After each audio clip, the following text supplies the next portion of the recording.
Salut à tous, j'espère que vous allez bien. Aujourd'hui, nouvelle vidéo rapide, très rapide, pour déballer ensemble une housse pour la Nintendo Switch 2. Donc j'ai cette housse là que j'ai acheté sur Amazon, 6 euros, 7 euros, quelque chose comme ça, qui est vraiment pas terrible parce qu'elle prend énormément de place. Et cet espace là, j'en ai absolument pas besoin. Du coup, je me suis dit, bah tiens, je vais en acheter une autre. Donc j'ai acheté la housse de la marque Jiso, qui est la storage case, pardon. Et vous allez voir, c'est une housse qui est vraiment toute petite. Et pour moi, c'est vraiment la meilleure housse disponible actuellement sur le marché. Et j'ai pas vu de vidéo en français, donc on va la déballer ensemble vraiment rapidement, très rapidement. Donc voilà, c'est une housse case qui améliore du coup l'ergonomie et qui améliore grandement la prise en main, puisque au bout de quelques instants, quelques heures de jeu, la Switch elle pèse quand même dans le creux des mains, et c'est pas très agréable malgré le fait qu'elle fasse que 500 grammes par rapport aux autres consoles comme Xbox Live qui dépasse, il me semble, ou qui s'approche qui est très proche des 800 grammes. Et puis la Legion Go qui elle se rapproche dangereusement du kilo. Mais l'ergonomie n'est vraiment pas son fort. Ça, hop, c'est compliqué. Vous allez voir de quel type de housse il s'agit. Hop. Donc, c'est simple, la housse se divise en 3 parties. Donc il y a la partie pour les Joy-Con, donc voilà, qui permet d'avoir quand même une meilleure ergonomie pour les Joy-Con, sachant que moi je joue beaucoup avec les Joy-Con détachés, donc là ça va vraiment être pas mal. Après le seul petit problème aussi, c'est que ça rajoute quand même du poids. Ensuite il y a la partie arrière qui permet de protéger lorsqu'on la transporte, et ensuite il y a la face avant qui permet de protéger la console. Donc c'est une case vraiment très minimaliste. On va installer tout ça rapidement. Donc première étape, on va détacher les Joy-Con. On va donc ajouter ça directement sur la console. Voilà, ça se clipse assez facilement. On ne perd pas, bien évidemment, le kickstand qui est celui d'origine, hein. C'est pas un kickstand qui a été rajouté. On a bien ici la démarcation qui permet d'utiliser, de ne pas perdre cette fonctionnalité. Ensuite, on va rajouter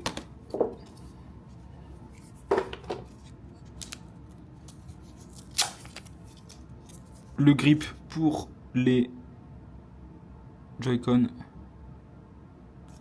Ok, donc là il y a une petite indication, mais je pense pas que ça doit être très compliqué à mettre en place. Voilà. Tac.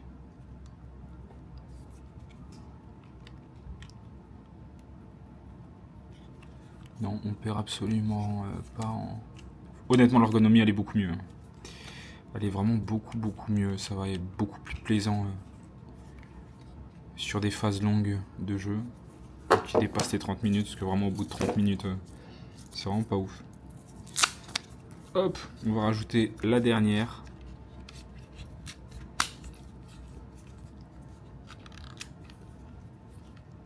Et bim. J'ai pas entendu le clips, mais je pense que c'est bon. Tac. Bah écoutez, c'est pas mal, hein. Parce que moi je joue globalement quand je suis dans les transports en commun, dans l'avion ou autre, j'aime bien jouer dans cette position. Donc voilà, tac, je suis comme ça, hop, j'ai la console qui est mise directement comme ceci et je joue comme ça. Donc pour moi c'est la position la plus agréable. Donc voilà, on va rajouter directement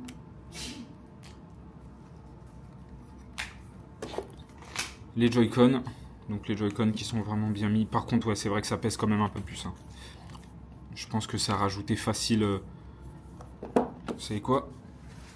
J'ai une balance.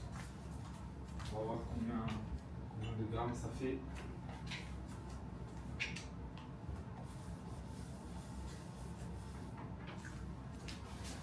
Ça va nous donner une petite idée combien la console fait. Hop.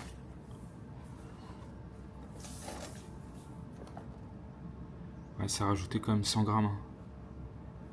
Ouais, c'est énorme. C'est énormissime, mais bon. On va voir si ça améliore grandement l'ergonomie et la maniabilité. Mais voilà, du coup là c'était vraiment un petit unboxing à froid. Donc là je vais vous montrer comment ça s'imbrique. Donc c'est assez simple. Donc vous prenez le haut, vous placez le haut et le bas se place automatiquement. Donc voilà. Donc ça prend beaucoup, mais alors beaucoup moins de place qu'une coque classique. Après à voir si elle peut toujours rentrer à l'intérieur. Non, c'est pas le cas. Après c'est pas le but. Mais voilà. Sachant que à l'intérieur vous avez des emplacements pour mettre du coup les différentes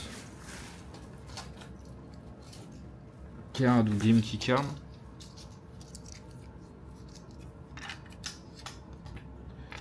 Ils ont l'air de bien tenir.